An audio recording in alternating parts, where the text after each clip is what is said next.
Hello students, हम कर रहे हैं फाइनेंशियल अकाउंटिंग। फाइनेंशियल अकाउंटिंग के अंदर अभी हमारा चैप्टर चल रहा है इंश्योरेंस क्लेम। इंश्योरेंस क्लेम जब चैप्टर स्टार्ट किया था तब मैंने आपको बताया था कि 3 तरह के इंश्योरेंस होते हैं।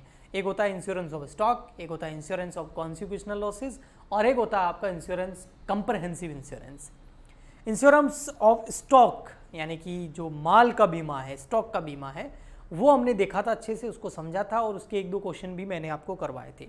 अब हम आगे बढ़ते हैं आज के लेक्चर के अंदर और आज हम समझेंगे कि इंश्योरेंस ऑफ कॉन्सिक्यूशनल लॉसेस क्या होता है और इसके क्लेम की कैलकुलेशन कैसे की जाती है, उसमें क्या क्या चीज़ें हमें ध्यान रखनी होती हैं। तो सबसे पहले बात करते हैं कि ये कॉन्सिक्यूशनल लॉसेस होते क्या हैं, जिसको हिंदी में बोलते हैं परिणामी हानि। तो ये परिणामी हानि क्या होती है, तो हिंदी में थोड़ा सा आप फोकस करेंगे ना, वैसे यहाँ पर भी ठीक है कॉन्सिक्यूशनल लॉसेस। परिणामी हानि मतलब कोई रिजल्ट आया और उसकी वजह से कुछ लॉस हो रहा है। क्या रिजल्ट आया, फॉर एग्जाम्पल के लिए अगर आपका रिजल्ट अगर कभी 10th का या 12th का या 8th का या कभी भी आपका रिजल्ट खराब रहा है, तो रिजल्ट आने के बाद में आपको क्या क्या लॉसेज हुए होंगे वो आपको पता होगा ना। तो उसमें एक आपका ईयर खराब हो गया, रिजल्ट खराब हो गया, मार्कशीट खराब होगी, वो तो है ही है। इसके अलावा जो पिटाई होती है वो भी आपके लिए लॉस है। यानी कि कुछ हुआ जिसका रिजल्ट आया और लॉस हुआ। तो यहाँ पर क्या हुआ, यहाँ ये हुआ कि आग लग गई। कहाँ पे लगी, स्टॉक के अंदर, बिजनेस के अंदर, और उसकी आग लगने की वजह से आपका स्टॉक जल गया, आपका जो गुड्स था वो जल गया, आपकी बिल्डिंग जल गई। यानी कि लॉस की वजह से, आग लगने की वजह से बहुत ज़्यादा लॉस हुआ, वो तो है ही है। उसके अलावा इसका एक रिजल्ट और आता है। वो एक रिजल्ट ये आता है कि ऐसा थोड़ी है कि आज आग लग गई और कल के दिन आप अपने आराम से बिजनेस कर रहे हैं, पहले से भी अच्छा बिजनेस आपका चल रहा है। ऐसा होता है क्या? मान लेते हैं आपका रिजल्ट, एग्जाम दिया, रिजल्ट अच्छा नहीं आया क्योंकि आपने पढ़ाई नहीं करी, इधर उधर घूमे फिरे, मजे किए, अब आपकी पिटाई कर दी आपके घर वालों ने, तो क्या दूसरे दिन ही पढ़ाई में मन लग जाएगा? नहीं, है ना। तो हाथों हाथ ऐसा नहीं होता है ना, एक रिकवरी का टाइम पीरियड चाहिए होता है ना। तो वैसा का वैसा यहाँ पर भी है। अब बिजनेस के अंदर आग लगी है, स्टॉक जल गया है, नुकसान हुआ है, तो क्या अगले दिन एकदम बढ़िया से बिजनेस चल जाएगा? नहीं। जो वो लॉस बाय फायर हुआ है या आग लगने की जो घटना हुई है, उसका इम्पैक्ट कुछ टाइम तक रहेगा, उसका प्रभाव बिजनेस पे कुछ टाइम तक पड़ेगा। अब बिजनेस में जब हम इंश्योरेंस करवा देते हैं स्टॉक का, तो उसमें इंश्योरेंस कंपनी जितना स्टॉक नष्ट हुआ है, जितना स्टॉक से हमें हानि हुई है जलने की वजह से, उसका तो क्लेम हमें कंपनी देती है। बट जो वो एक पीरियड पे इम्पैक्ट रहेगा बिजनेस का, उस आग लगने की वजह से हम व्यापार नहीं कर पाएंगे, वो 1 महीने हो सकता है, 2 महीने हो सकता है, 3 महीने हो सकता है, 4 महीने हो सकता है। यानी कि वापस सेम स्टेज के अंदर आने के लिए एक टाइम पीरियड तो लगेगा। तो क्या उस टाइम पीरियड में हमें लॉस नहीं हुआ? क्या उस टाइम पीरियड में उतनी ही सेल हुई जो नॉर्मल होती है? नहीं। क्या उस टाइम पीरियड में हम उतना ही प्रॉफिट कमाएंगे जितना हम नॉर्मल कमाते हैं? नहीं। तो उस टाइम पीरियड में बिजनेस प्रभावित होगा ना, तो उसका भी इंश्योरेंस करवा लेना। जी हाँ, उसका भी क्या करवा लेना? इंश्योरेंस करवा लेना। तो उसी को बोलते हैं इंश्योरेंस ऑफ कॉन्सिक्यूशनल लॉसेस। इसमें स्टॉक का इंश्योरेंस तो है ही है, आग लगने की वजह से, उस घटना की वजह से जो आपका बिजनेस सही से नहीं चला है, 3-4 महीने, 2 महीने रिकवरी पीरियड जो आपको लगा है, उसमें जो आपको प्रॉफिट का लॉस होगा, क्योंकि बिक्री नहीं होगी तो प्रॉफिट का लॉस होगा, वो प्रॉफिट भी आपको कौन देगी? इंश्योरेंस कंपनी देगी। तो ऐसा इंश्योरेंस कंपनी क्यों करेगी? ऐसा तब करेगी जब आप प्रीमियम ज्यादा भरेंगे। तो यहां पर 2 तरह के इंश्योरेंस हो गए, स्टॉक का भी इंश्योरेंस हो गया और उस इम्पैक्ट का भी, जो प्रॉफिट का लॉस होगा उसका भी इंश्योरेंस इसके अंदर कवर होता है। इसी को बोलते हैं इंश्योरेंस ऑफ कॉन्सिक्यूशनल लॉसेस। और हमें उसका क्लेम कैलकुलेट करना है कि हम कितना दावा करेंगे, कि हमें हानि कितनी हुई। अब यहाँ पर देखिए, आप सीधा सा समझिए, स्टॉक के बारे में तो हम बड़ा अच्छे से बता सकते हैं कि इस दिन हमारे गोडाउन के अंदर इतना स्टॉक पड़ा था और उसका हमें कंपनी जी हमें पैसा दे दीजिए, हमारा स्टॉक इतना जल गया रहा, ये रहा इसका बिल, इतना स्टॉक पड़ा था, ये रहा प्रूफ, ओके। लेकिन आग लगने की वजह से जो 2-3 महीने का कॉन्सिक्यूशनल पीरियड रहेगा, जो इम्पैक्ट वाला पीरियड रहेगा, जिसमें सेल हुई नहीं, बिक्री हुई नहीं या कम हुई, तो हमें कैसे पता चलेगा कि हमें कितना प्रॉफिट हो जाता अगर आग नहीं लगती? तो वो तो पता नहीं चल सकता ना। तो उसका अनुमान लगाने के लिए कुछ स्टेप्स होते हैं, वो हम देखेंगे। ओके, अब देखिए इधर क्या क्या पॉइंट्स आपको अच्छे से समझने होते हैं। तो सबसे फर्स्ट इसमें एक चीज समझनी होती है, वो होती है insured standing charges. Insured standing charges, ठीक है, इंश्योर्ड स्टैंडिंग चार्जेस।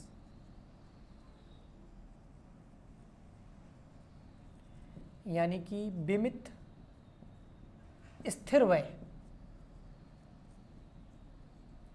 अब देखो किसी भी बिजनेस के अंदर, अभी मैं क्या बात कर रहा हूं देखना समझना, अभी मैं बात कर रहा हूं उस पीरियड की, जैसे आग लग गई हमारी 1 जुलाई को, और 1 जुलाई को आग लगने की वजह से हमारा बिजनेस जो है 3 महीने तक अच्छे से नहीं चला।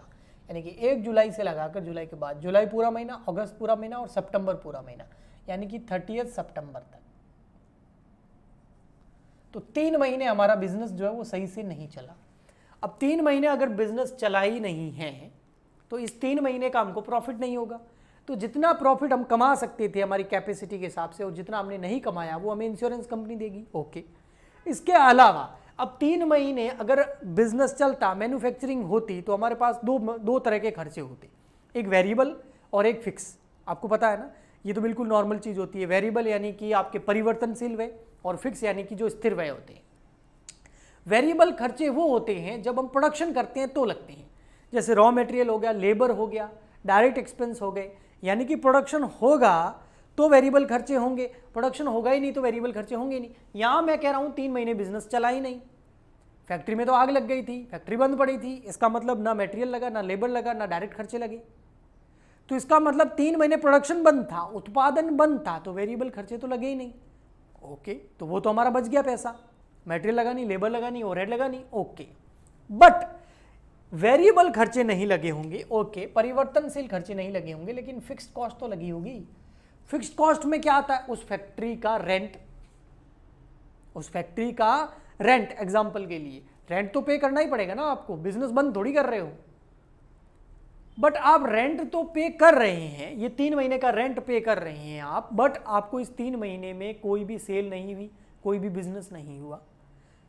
तो अगर आप ये जो 3 महीने का रेंट पे कर रहे हैं, इसका भी इंश्योरेंस करवा देते हैं, तो इसको बोलते हैं इंश्योर्ड स्टैंडिंग चार्जेस। यानी कि फिक्स चार्जेस जो है आपको पता है वो लगेंगे, चाहे बिजनेस हो चाहे ना हो, तो आपने उसका भी अगर इंश्योरेंस करा दिया है तो उसको बोलते हैं इंश्योर्ड स्टैंडिंग चार्जेस। और अगर आपने इस फिक्स चार्जेस का इंश्योरेंस नहीं करवाया तो उसको बोलेंगे अनइंश्योर्ड स्टैंडिंग चार्जेस, फिर उसका इंश्योरेंस कंपनी पैसा नहीं देगी। लेकिन अगर आपने इसका इंश्योरेंस करवा दिया तो अब आपको कंपनी, इंश्योरेंस कंपनी कितने तरह का क्लेम देगी। एक आपको जो स्टॉक जल गया उसका क्लेम मिलेगा, एक आपको इस 3 महीने में जो प्रॉफिट होना चाहिए था और नहीं हो गया उसका क्लेम मिलेगा, और एक इस 3 महीने में जो आपके फिक्स खर्चे लगे हैं उसका, जैसे रेंट, उसका भी पैसा कौन देगा, इंश्योरेंस कंपनी देगा। इसको बोलते हैं इंश्योरेंस ऑफ कॉन्सिक्वेशनल लॉसेज। आपने एक तरीके से हर तरफ से अपने आप को क्या कर लिया है, रिस्क फ्री कर लिया है, या हर तरीके से आपने अपने आप को इंश्योर्ड कर लिया है। ओके, ठीक। फिर ऐसे इंश्योरेंस का प्रीमियम भी क्या होता है, हाई होता है। आपको इंश्योर्ड स्टैंडिंग चार्जेस समझ में आ गए होंगे। नेक्स्ट आता है फिर इसके अंदर GP, gross profit. Gross profit जो आप इंश्योरेंस कंपनी के सामने क्लेम करेंगे, ये कैसे आएगा ग्रॉस प्रॉफिट। इसमें आपको क्या लेना है, नेट प्रॉफिट लेना है, जो आपको लॉस हो गया है वो कैलकुलेट कर लेना है। वो कैसे कैलकुलेट करने अभी मैं बताऊंगा आपको, plus insured standing charges, insured standing charges, तो आपका क्या आ जाएगा, ग्रॉस प्रॉफिट। इतने के लिए आप क्लेम करेंगे। इसमें स्टॉक के अलावा ये प्रॉफिट का आपको लॉस हुआ है, तो 2 चीजें शामिल है, नेट प्रॉफिट जो आपको लॉस हुआ और इंश्योर्ड स्टैंडिंग चार्जेस, तो ग्रॉस प्रॉफिट आ जाएगा। जीपी वो हम ट्रेडिंग अकाउंट बना के निकलते थे, यहां उसकी बात नहीं चल रही है, ये अलग बात चल रही है। ओके, अब यहां पर हम बात करते हैं इन 3 महीनों की। समझना, इस 3 महीने में हमको कितनी सेल होनी चाहिए थी जो नहीं हुई, कितना प्रॉफिट होना चाहिए था जो नहीं हुआ। अगर सेल पता चल जाए तो प्रॉफिट तो मैं कैलकुलेट कर ही सकता हूं। कैसे, जो प्रीवियस ईयर में हमको सेल के ऊपर कितना प्रॉफिट हो रहा है, 10%, 20%, 30%, कितना हो रहा है, तो प्रीवियस ईयर का जो डेटा हमारे पास होगा पिछले 2-3 साल का, तो उनकी हम जो नेट प्रॉफिट या ग्रॉस प्रॉफिट की जो परसेंटेज है वो कैलकुलेट कर सकते हैं। और वो परसेंटेज हो जाएगी तो हमें पता चल जाएगा कि हर बार हमें इतना % प्रॉफिट होता है सेल के ऊपर। अब हमको सेल पता चल जाए, अब सेल कैसे पता चलेगी? अच्छा, इस पीरियड में ऐसा तो है नहीं कि बिल्कुल ही सेल नहीं होगी, हाँ हमेशा होती उतनी नहीं होगी, लेकिन कुछ तो जरूर होगी। तो हम यहां कैलकुलेट करेंगे शॉर्ट सेल, शॉर्ट सेल्स। क्या कैलकुलेट करेंगे? Short cell. अब ये शॉर्ट सेल क्या होती है ना, इसको हिंदी में क्या बोलते हैं मैं आपको वो भी बता देता हूं। बिक्री की कमी की गणना, बिक्री की कमी। ठीक है, अब देखो यहां पर ये है 2000 मान लेते हैं 22, ठीक है, ये आग लगने का पीरियड जो है वो 2022 का है। 3 महीने कौन से हैं? जुलाई 2022, अगस्त 2022 और सितंबर 2022। यहां पर मान लेते हैं हमें सेल हुई है ओनली 20,000 रुपीज की। कितनी सेल हुई है? एक्चुअल सेल कितनी हुई है? 20,000 की। ठीक है, अब देखेंगे हम 2021 में जाएंगे। कहां जाएंगे? 2021 के अंदर। 2021 में जो जुलाई का महीना है, हाँ वो वहां से लगाकर 2021 में तो आग लगी भी नहीं थी, सेम पीरियड जाना है पिछले। ठीक है, तो वहां से हम 1/9/2022, तो जुलाई अगस्त सितंबर 3 महीने, ये जो घटना घटित वो वाले और ये जो घटना नहीं घटित वो वाले। तो जो घटना घटित हुई है, आग लगी है, उसके जो 3 महीने हमारे प्रभावित रहे, इस 3 महीने जो प्रभावित रहते हैं ना, इसको बोलते हैं इंडेमिनिटी पीरियड। इंडेमिनिटी पीरियड यानी क्षतिपूरक अवधि। इंडेमिनिटी पीरियड का मतलब क्या होता है? क्षतिपूरक अवधि, यानी कि इस 3 महीने में हम रिकवर करने की कोशिश कर रहे थे, फिर भी हमने 20,000 की सेल कर दी।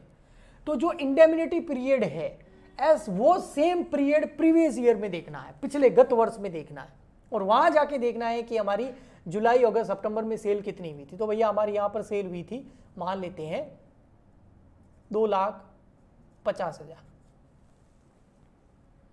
और अभी सेल कितनी हुई? 20,000। इसका मतलब अगर आग नहीं लगती तो अभी भी कम से कम 2,50,000 रुपए की सेल तो होती। ऐसा उससे ज्यादा ही होती ना, क्योंकि हर साल बिजनेस बढ़ता है, नीचे थोड़ी जाता है। तो आपको क्या करना है? ये वाली सेल लेनी है। प्रीवियस ईयर में जो इंडेमिनिटी पीरियड होना चाहिए प्रीवियस ईयर का, उसकी सेल ले लेनी है। वो कितनी होगी? 2,50,000। एक्चुअल में सेल हुई कितनी? 20,000। ओके, इसमें ऐड कर देना है कि प्रीवियस ईयर जितनी थोड़ी होती, कुछ परसेंटेज तो बढ़ता, तो वो परसेंटेज आपको क्वेश्चन में दे रखा होगा। ठीक है, तो मैं मान लेता हूं 10% हमारी इंक्रीमेंट हो जाता, हमारी इंक्रीज हो जाती है। अगर इस साल आग नहीं लगती तो 2.5 लाख प्लस 10% कर लेते हैं, 25,000 हो गया ये, तो ये हो गया 2,75,000। तो हमारी इस बार सेल कितनी होनी चाहिए? 275, लेकिन हुई कितनी?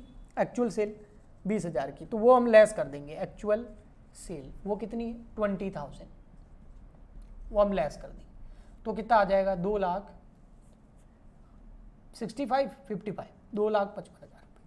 तो ये हो गया आपका क्या? शॉर्ट सेल निकल के आ गई। ये शॉर्ट सेल है।